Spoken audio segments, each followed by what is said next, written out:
61-year-old male with abnormal body movements and loss of consciousness since 1 day.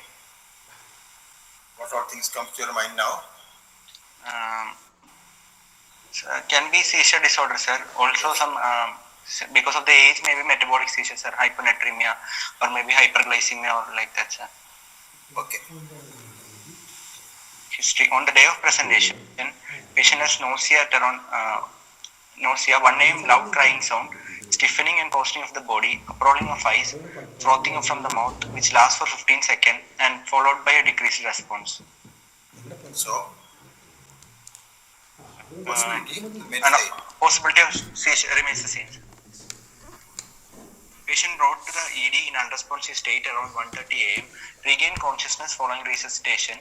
No history of fever, headache, vomiting, altered behavior, or trauma. So, what can be the irreversible loss of consciousness due to?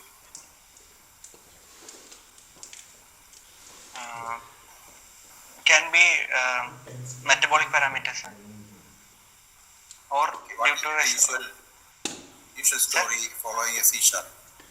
What are the post-ictal phenomena following an ordinary seizure?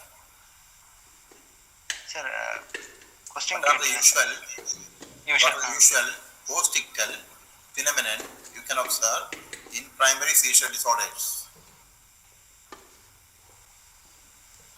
Post-ictal, there can be altered behavior, sir.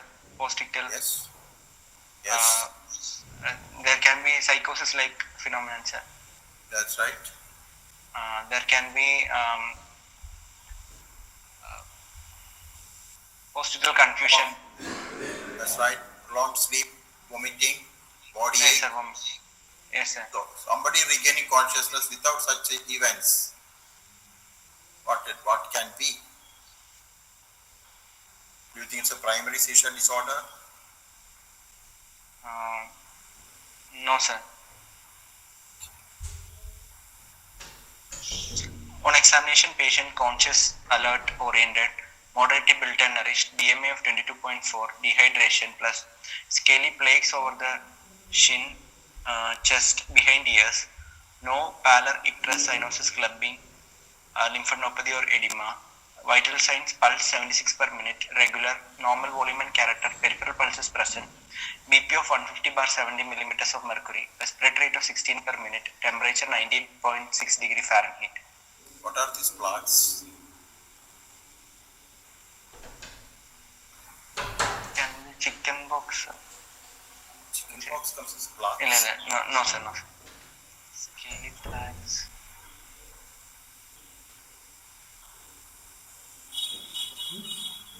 Can you describe the classical skin lesions of psoriasis? Yes. Plaque-like lesions mostly seen over the extensor aspects. Erythematous. Erythematous. Plaque-like lesions. Yes, sir. Nervous system patient conscious oriented, cranial nerve normal, bulk tone normal, power 5/5, all 4 limbs, plantar bilateral mute, deep tendon reflex present, sensory normal, no cerebellar signs, no signs of meningeal irritation. CVS JVP not elevated, apex normal, S1 S2 normal, no murmur. Respiratory system bilateral breath sounds equal, normal vesicular breath sounds present, no added sounds. GIT oral cavity normal, perabdomen soft, non-tender, no organomegaly and bowel sounds present.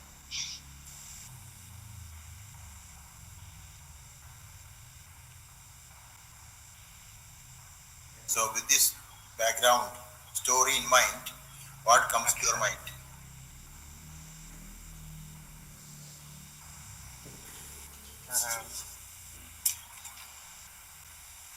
Metabolic seizures are my first primary diagnosis. That's fine. Okay.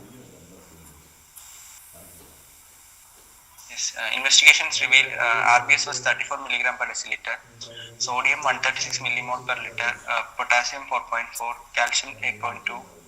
Total count was 11,000, HB 13, platelet 2,07,000, ESR 25, urea creatinine 19/0.9, LFT was normal, TSH 2.74, urine routine normal, creatinine clearance was 72 milliliter per minute. So what do you make out of that? sugar because of hypoglycemia. Patient had that. Sugar. So what is Whipple's triad?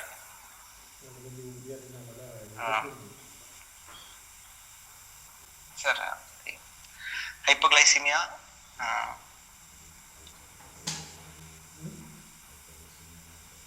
Symptoms and signs of hypoglycemia. Yes, sir. Symptoms and signs of hypoglycemia. Documentation of GRBS less than 55. Yes, and sir. then you have to correct it, and then symptoms and signs must revert back to normal. Normal, sir. So, what are the common manifestations of hypoglycemia? Hypoglycemia can initial present as patient may present with palpitation, sweating.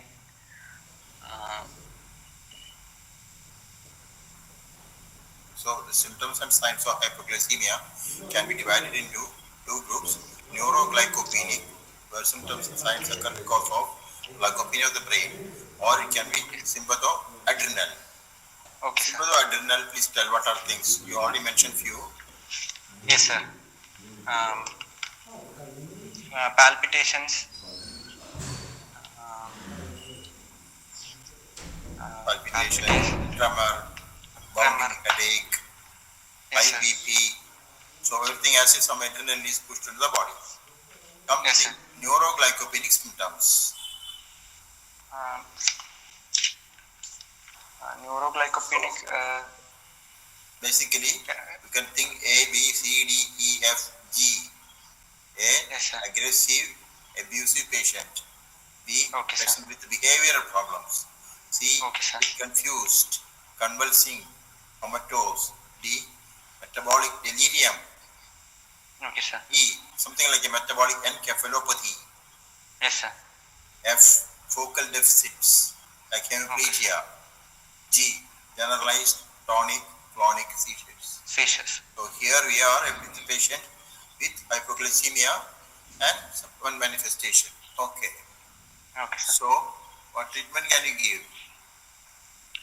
Sir, 25% dextrose can be given as standard dose, sir. So IV dextrose was given. Because high BP, patient Yes, was also given amlodipine. No Amlodipine clue was whether he was hypertensive earlier or not. No clue. sir. He was not a diabetic either. Yes, sir. So this is the pattern of blood glucose observed in the ward. You can see. What do you make out now? Recurrent hypoglycemic episodes, sir. Can you see here? Yes, sir. You can see here. 39, yes, sir. 34, Yes, 39. here. Then Yes, what sir. happens in between? What do you find here? Patient has a rebound hyperglycemia, sir. So patients got hyperglycemia in between hypoglycemia as low as 34, 39, 36, like that goes. So what do you make out of it? See, he's not a diabetic. Okay, He's sir. not diabetic. He's not a non-diabetic. But Okay, this is sir. what happens. Spontaneous hypoglycemia. How to classify hypoglycemia, by the way?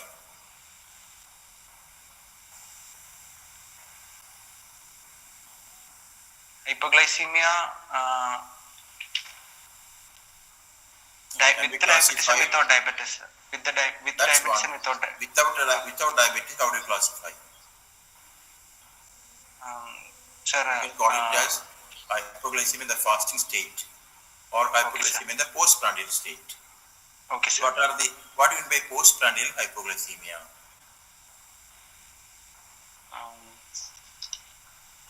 Postprandial hypoglycemia is hypoglycemia, documented hypoglycemia occurring within 5 hours after solid food, Okay, sir. not liquid food. And what is fasting state? Fasting hypoglycemia that is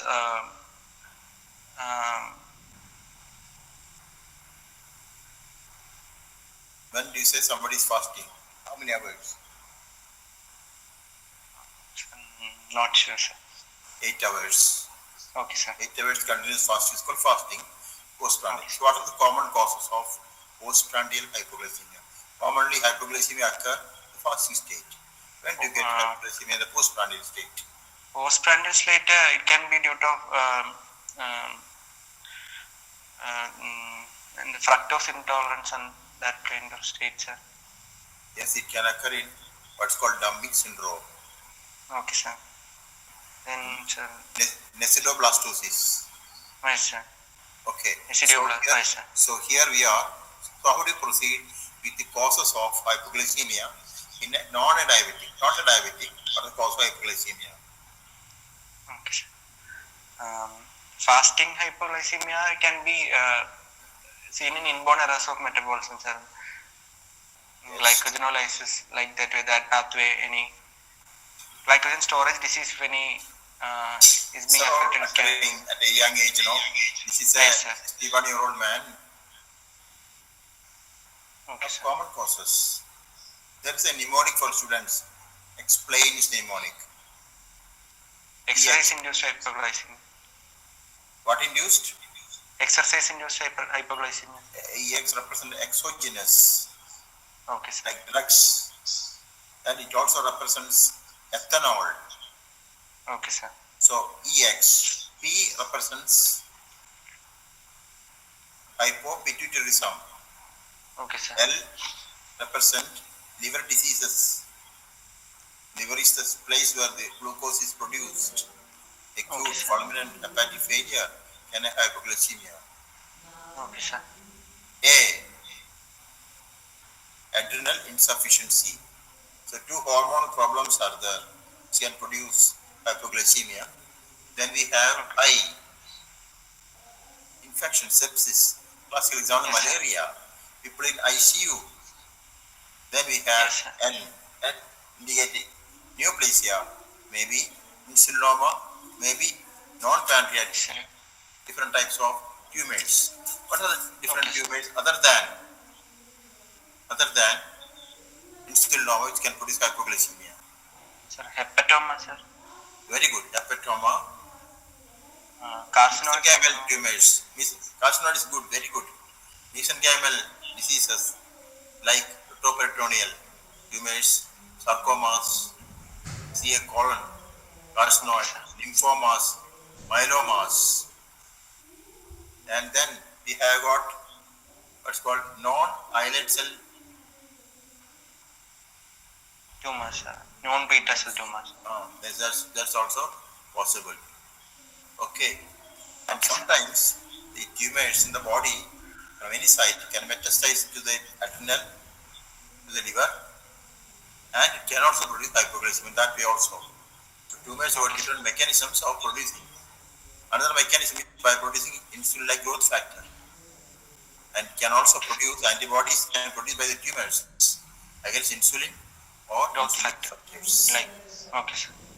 So different techniques are there which can produce the problem. So how do you investigate a patient who is not a diabetic but who is going for frequent hypoglycemia? You want to find out the cause. We already said the causes.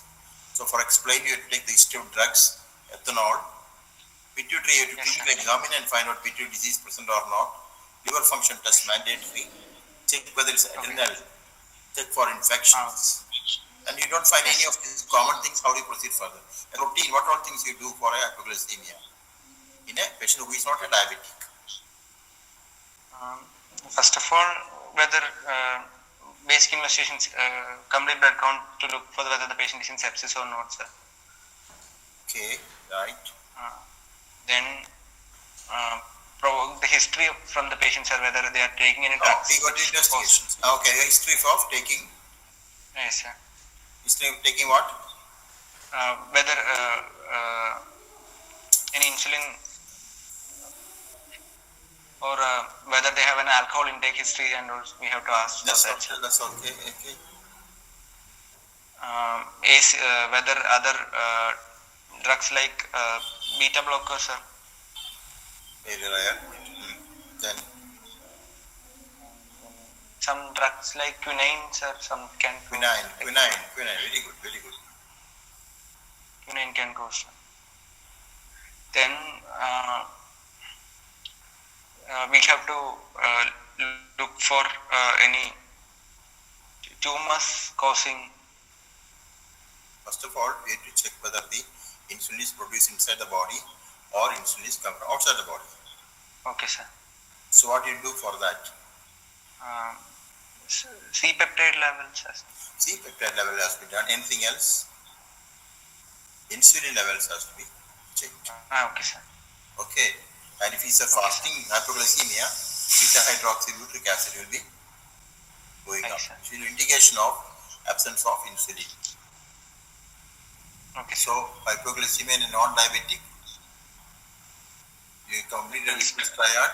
Your drugs like pentamidine, quinine, critically you mentioned hormone deficiencies, non-beta cell tumors. Then that's called as endogenous hyperinsulinism.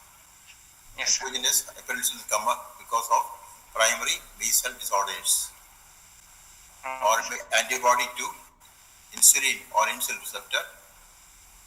It can be insulin secretagogues like sulfonylurea or ectopic insulin production. So you know the causes now. So how do you proceed further? So hypoglycemia is confirmed. Assay of insulin concentration during hypoglycemia episode has to be done. Yes, so that's what we have to do. Then insulin levels has to be checked, sir. Yes. So find out is it hypoinsulinemia or hyperinsulinemia. Okay. If it is hyperinsulinemia, we have to look for C-peptide and proinsulin. Okay. And what do you find in this patient is? Serum insulin levels was 253.21 microunit per milliliter and C-peptide was 10.6 nanogram per milliliter. What do you make out of this? Serum insulin levels are high, sir. So insulin secreting with a high normal levels of C-peptide levels, sir. So what do you think? Endogenous insulin production. Like what? Like what? Tumor, sir. Tumor. Insulinoma you mean? Yes, sir. Insulinoma, sir. Insulinoma. So two things are there. Insulinoma usually have insulin levels above 5 but not up to 253. Okay, sir. And insulinoma never produces hyperglycemia. Okay, sir. You saw this patient getting episodic hyperglycemia. So these are 2 points against it being insulinoma. What else it can be?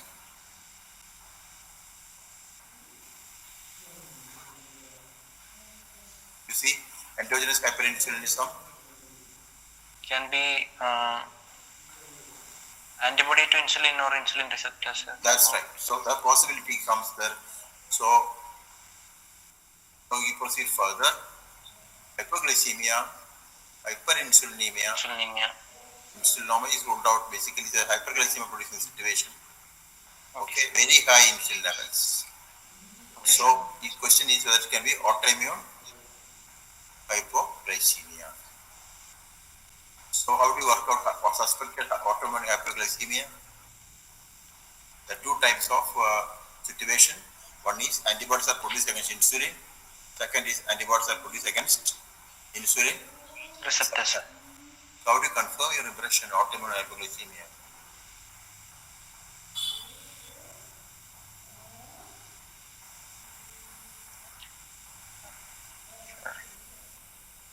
So you have to check the antibodies. Okay, sir. And what are the drugs commonly associated with insulin autoimmune syndromes? There were so many drugs not implicated which can produce insulin autoimmune syndrome. We commonly use all these drugs. This patient was not particularly on any drug. So rechecking the history, we found that he was taking multivitamins containing alpha lipoic acid. And that is said to be an important cause for production of autoimmune antibodies. Okay, sir. High insulin levels, normal imaging was done in this patient. Intake of offending drugs is a clue. It is autoimmune hypoglycemia. So there are many types of drugs postulated. One important point is alpha lipoic acid containing drugs. People give this type of drugs very frequently for diabetic neuropathy, polycystic ovarian syndrome, CNS diseases, dieting, aging. So many things are there. All these drugs are well known to produce this syndrome. And this patient was not such a problem. Okay. So this particular patient was having hypoglycemia. We have demonstrated high insulin level, and we also demonstrated he has got high antibodies. That's how it is thought it can be insulin autoimmune syndrome. So this patient's antibody was tested. It is found to be more than 300. 100. So it is very high. It confirms our impression. So we are discussing today case of insulin autoimmune syndrome. So what is this insulin autoimmune syndrome? How does it produce problem? So insulin autoimmune syndrome produces high binding. So what happens is it produces lot of antibodies. Okay. This antibody has got peculiarity, high binding capacity, immediately goes and binds to the insulin. But it has very low affinity in the sense that at some time it gets dissociated and free insulin comes in the body. What the point? You understand the point? Yes, sir. Yes, sir. Okay. High binding capacity. So all the antibody goes and attached to the insulin. So the complex is formed such a way that insulin is not able to act. So large antigen antibody complexes not functional. So what will happen to blood glucose at that time? Will be increased, sir. Increased. So as you saw, at that point of time, more insulin will be produced from the human body. Yes, sir. Okay. So there will be hypoglycemia. And at the same time, the low affinity, whatever is bound here, is also get released. Yes, sir. Okay. So there is an excess amount of insulin will be there, sir. So it's secreting and it produces hypoglycemia. So you find that despite hypoglycemia going on, insulin levels are very high. Yes, sir.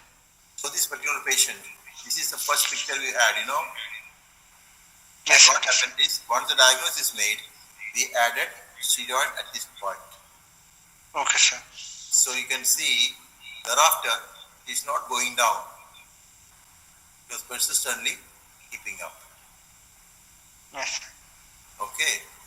Okay, sir. So the treatment options are glucocorticoids, somatostatin analogs, diazoxide, azathioprine, rituximab, and diet modifications. In emergency, we do even plasmapheresis. Okay. So what is final diagnosis in this case? Insulin autoimmune syndrome, Hirata disease. So it's called as Hirata disease. So here is a situation where you find antibodies are produced in the body because of administration of certain drugs, some supplements, or even viral diseases. Antibodies are produced and produces a constellation of symptoms and signs: hyperglycemia, hypoglycemia, and the fasting state, postprandial state, it continues unabated. Okay. So important point is how to recognize hypoglycemia, and all the drugs containing sulfhydryl containing drugs are potential candidates. Many people take all these drugs, commonly used lipoic acid and all, but they don't suffer with this condition. So in spite of triggering factor like medication or viral disease, these predisposing factors can act only in the presence of a predisposing individual or background, which is HLA mediated problem. Okay, sir. So in a predisposed person exposed to the triggers produce antibody protection, which makes the insulin not available, and hyperglycemia and hypoglycemia, the situation continues. And that's what we are discussing today, Hirata's disease. Okay, sir. Okay. Okay, sir. Is it interesting? Yes, sir. Interesting, yes, sir. Seeing it for the first time, sir. We are discussing features of hypoglycemia. Two groups of symptoms are there. Yes, then we are telling the causes of hypoglycemia in diabetic and non-diabetic. Yes, what are the causes of a fasting hypoglycemia, postprandial hypoglycemia, In a non-diabetic, explain is the mnemonic for you. Yes, And sir. for the symptoms of neuroglycopenia, A, B, C, D, F, G. Yes, sir.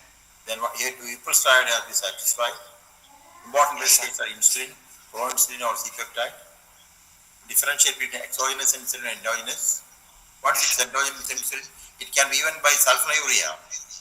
Okay, But sir. in which case, you will find there a proper history and the blood can be examined for sulfonylurea metabolites.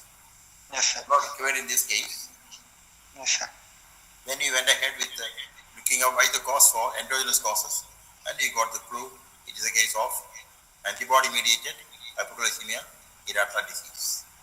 Okay, sir. Was described from Japan, that's why the name Hirata. Hirata. But we do get such cases in our country also. Okay, sir. Thank you, Vishnu. How do you thank find you, this case? Interesting case, sir. Seeing for the first time, sir. So I'll go and read more about hypoglycemia, sir. Hypoglycemia is something very commonly seen by casualty, no? Okay, sir. The mnemonic explain must be always in your fingertips. Adrenal Okay, disease, pituitary disease, liver disease, exogenous, commonest being ethanol all over the world. Okay, sir. Drugs. Simple. Thank you Yes, for sir. your time. Okay.